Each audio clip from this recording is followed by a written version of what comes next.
On est prêt? Je crois que oui.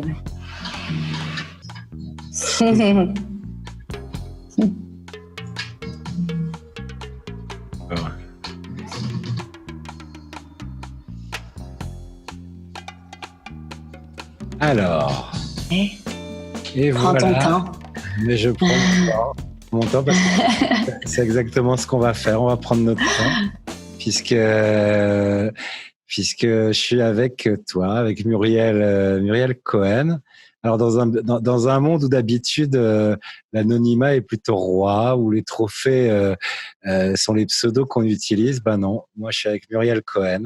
C'est son nom, c'est son prénom, c'est les deux qu'elle utilise et c'est ce nom et qu'elle cultive sur les réseaux sociaux parce que c'est comme ça que je l'ai découvert.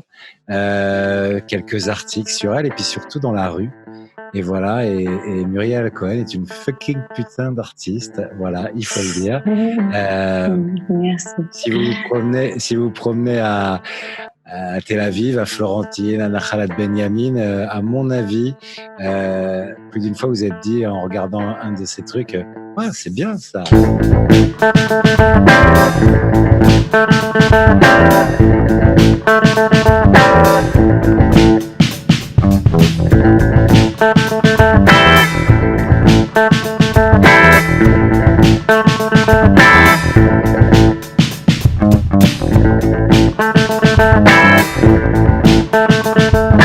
On est chez toi là? Oui, dans ma salle à manger.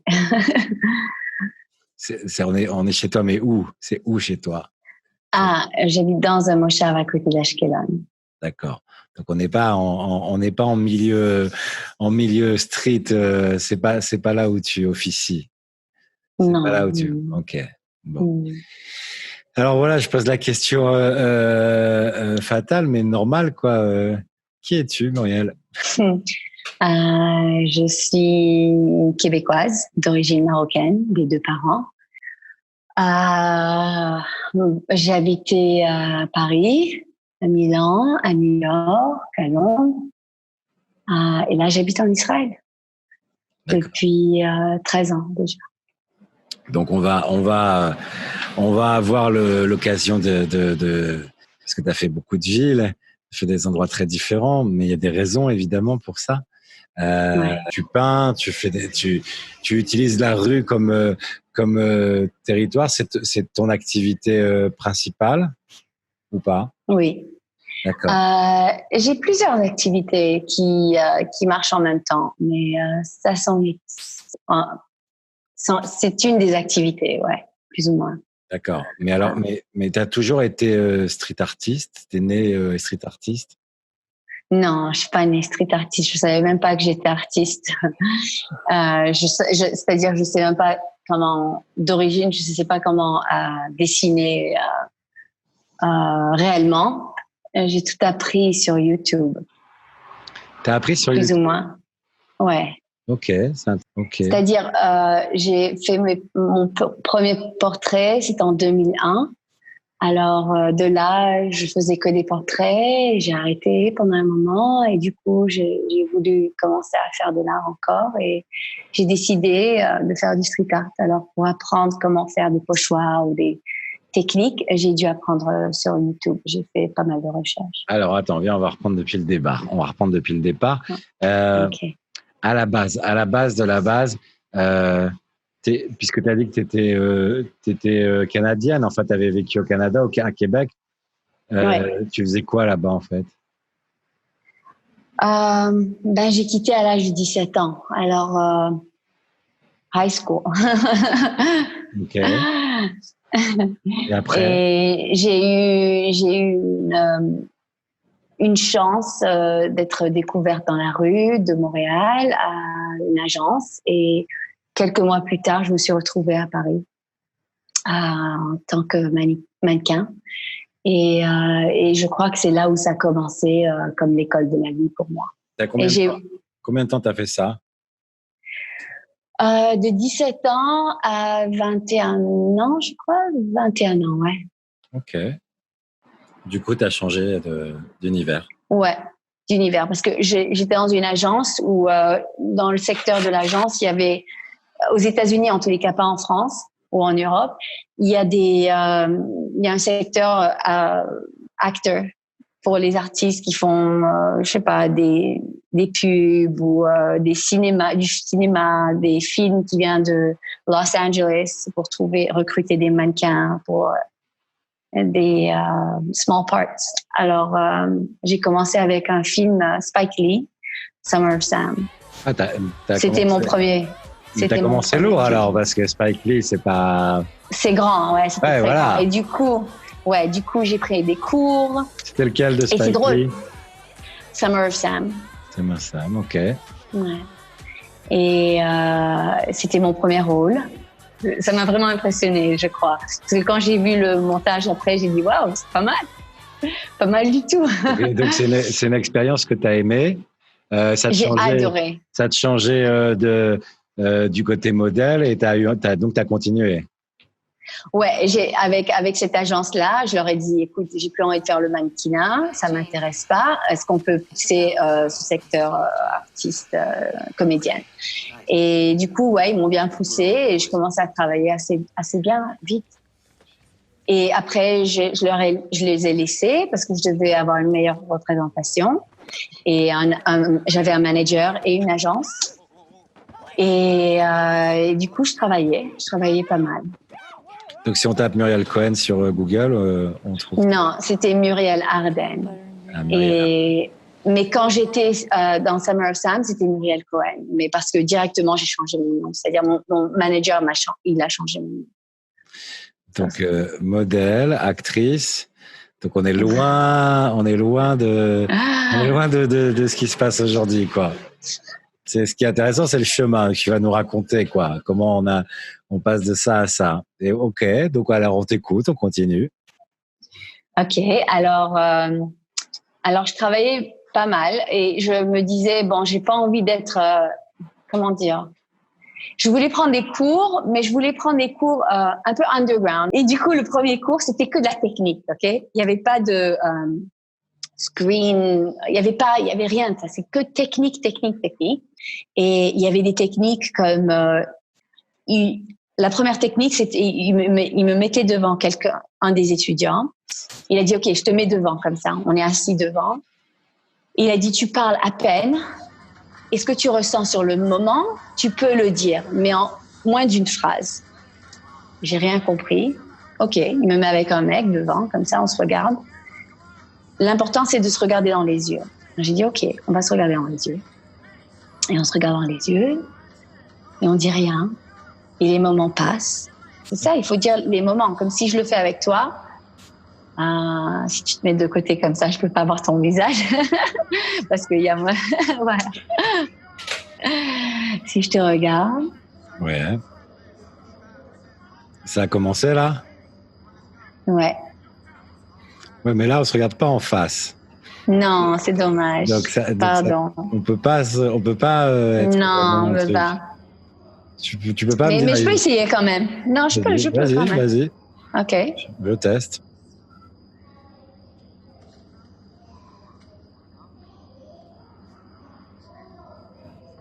J'ai envie de rigoler, hein. Ouais, tu peux rigoler. Si tu as cet instinct, tu fais ce que l'instinct te demande. D'accord. Mais on est censé arriver où, là? Ça peut être 15-20 minutes comme ça. Ah ouais? Comme du coup, ouais. Et du coup, comme maintenant, sans parler, ok? On va faire au moins 1 minute ou 2 minutes, ok? Ok, mais je sais pas si je vais tenir. Mais d'accord.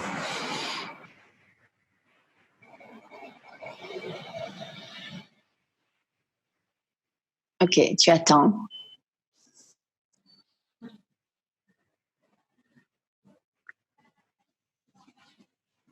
Tu te laisses pas ouvrir. C'est mieux.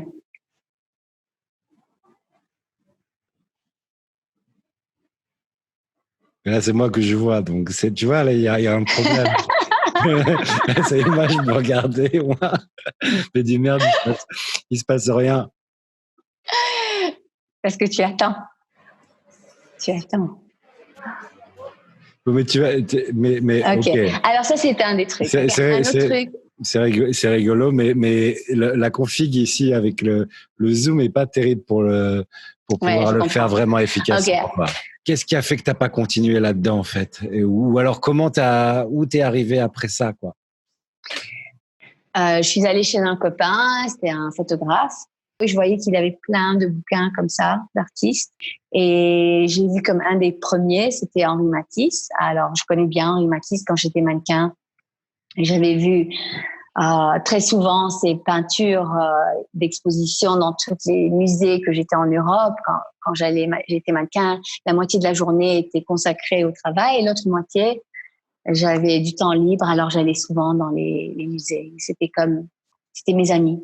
En ouvrant le livre d'Henri Matisse, j'ai découvert les premiers portraits de Henri Matisse. C'était juste quelques lignes qui révélaient un visage ou un âme. C'était incroyable. Alors j'ai compris qu'il avait fait ça en quelques lignes. J'étais inspirée sur le champ et j'ai demandé à Marco si je peux le dessiner.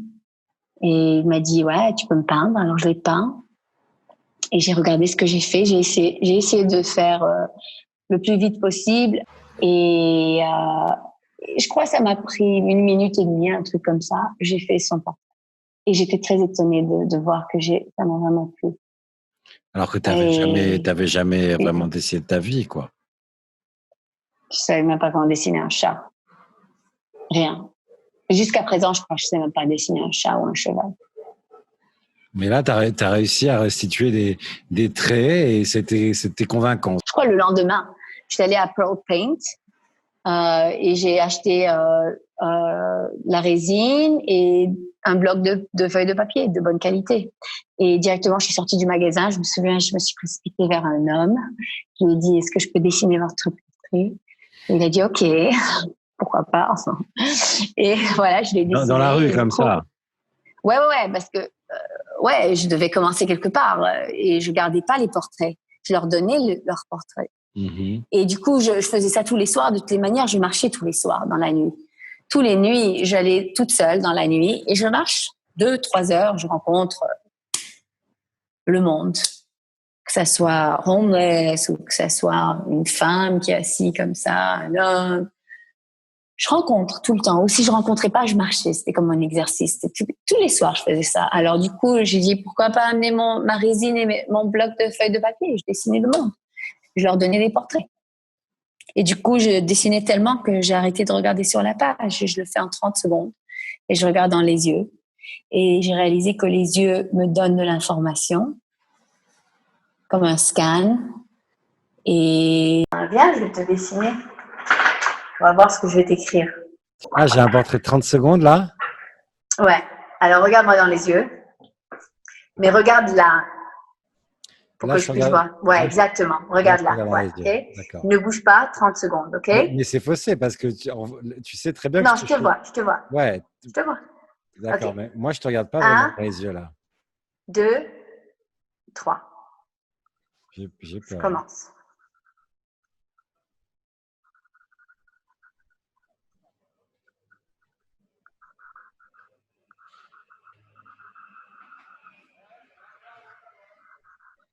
C'est dur de te regarder dans les yeux. Non. You can't talk. You can't move. Just look at me.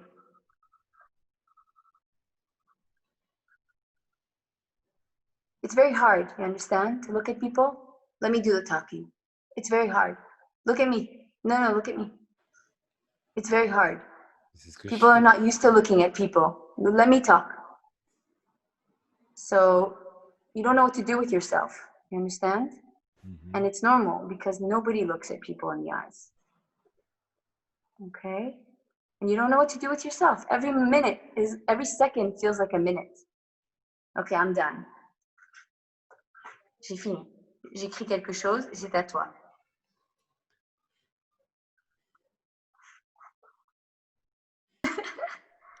Attention, j'ai peur, hein. Tam, tam, tam. Ta, ta, ta, ta. Why does it have to be this way? I need it too.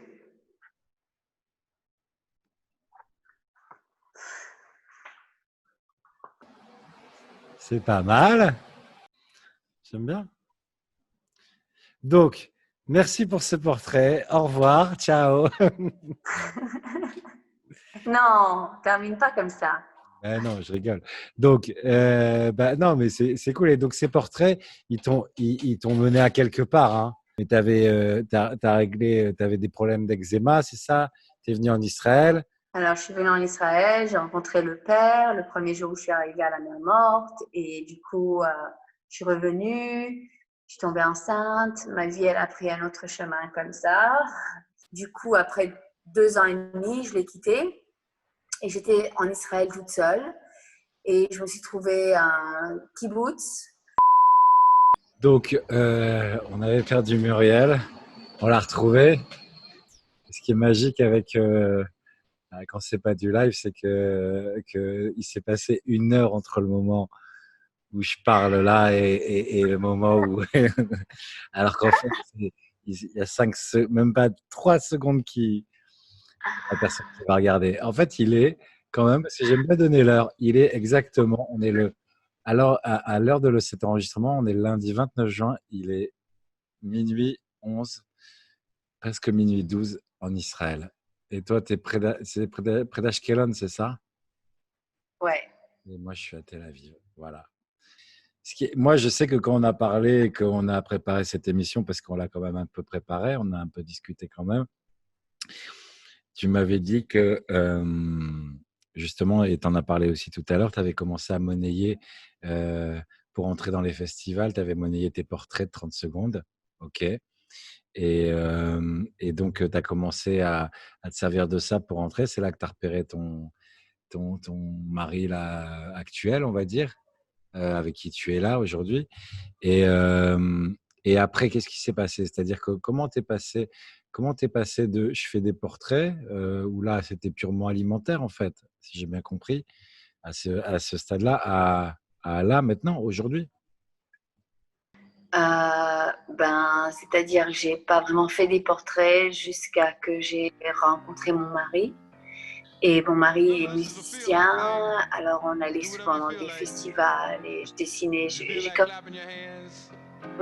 eu le goût tout d'un coup de créer.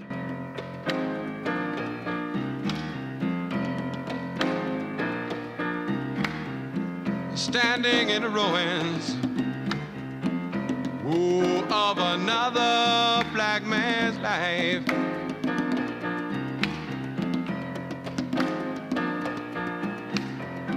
Or flying through the valley that's separating day and night.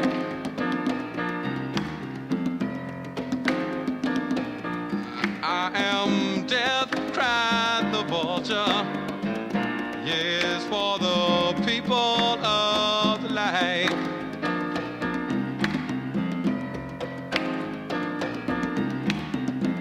Charon brought his raft and came from a sea that. Maintenant, on a ce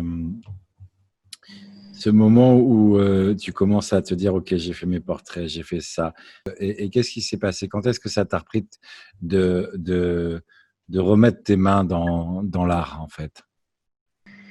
Alors, mon mari, dans le temps, il habitait à Tel Aviv et moi, j'habitais dans le sud, à côté d'Ashkelon, pas dans ce moshav-là, dans un kibbutz. Mhm. Et j'allais souvent les week-ends, quand mes enfants ils allaient chez les grands-parents. J'étais avec lui et on marchait les rues de Tel Aviv et j'ai commencé à redécouvrir le street art de Tel Aviv. J'étais très intéressée envers une artiste, une femme qui s'appelle Imaginary Duck et je lui ai appelé et je lui ai demandé si on peut se rencontrer. Et du coup, on s'est bien entendu et elle m'a dit, viens, on va aller faire du street art le soir.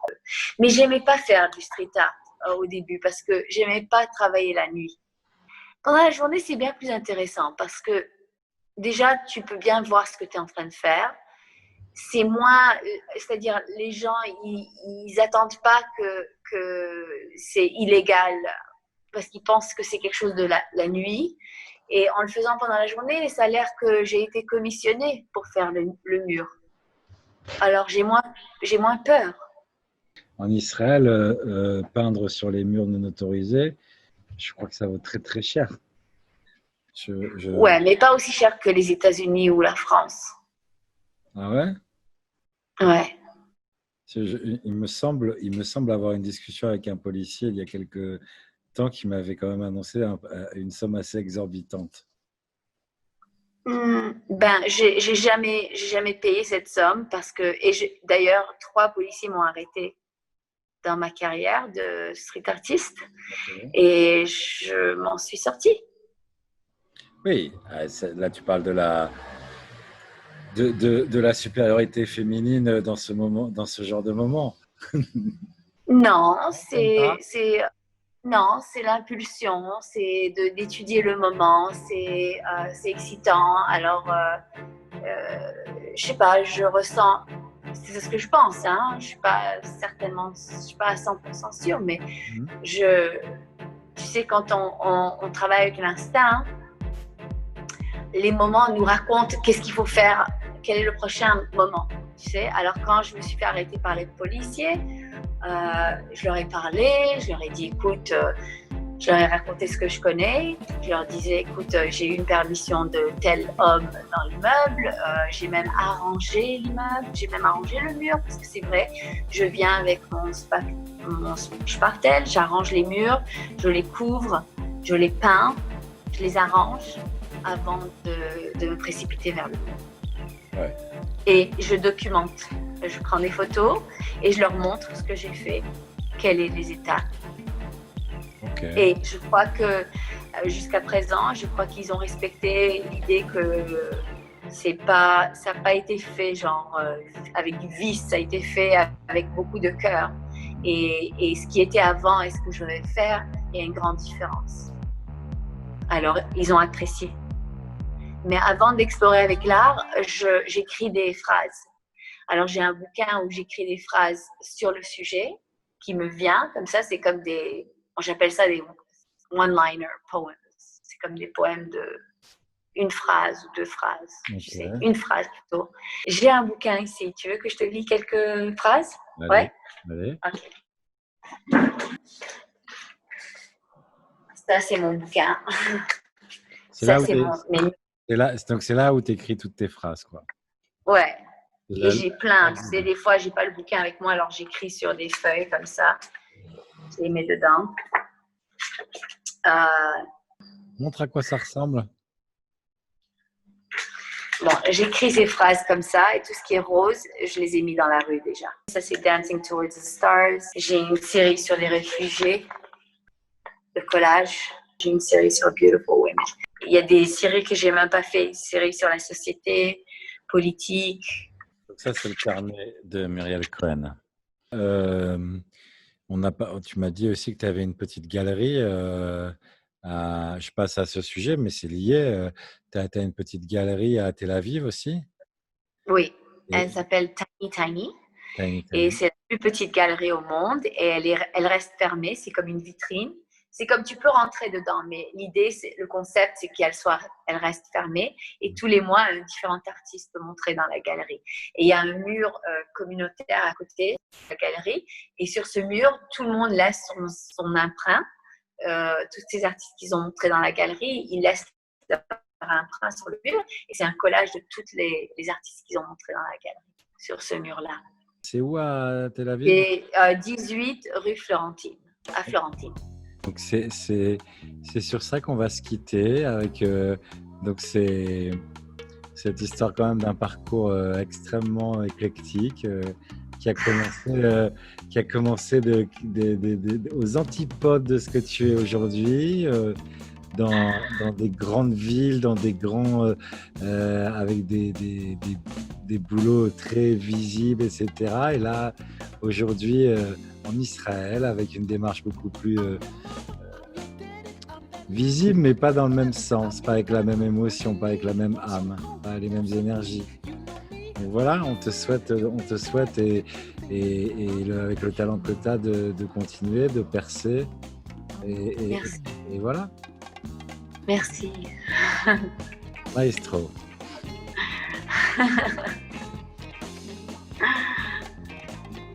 Au revoir. Au revoir.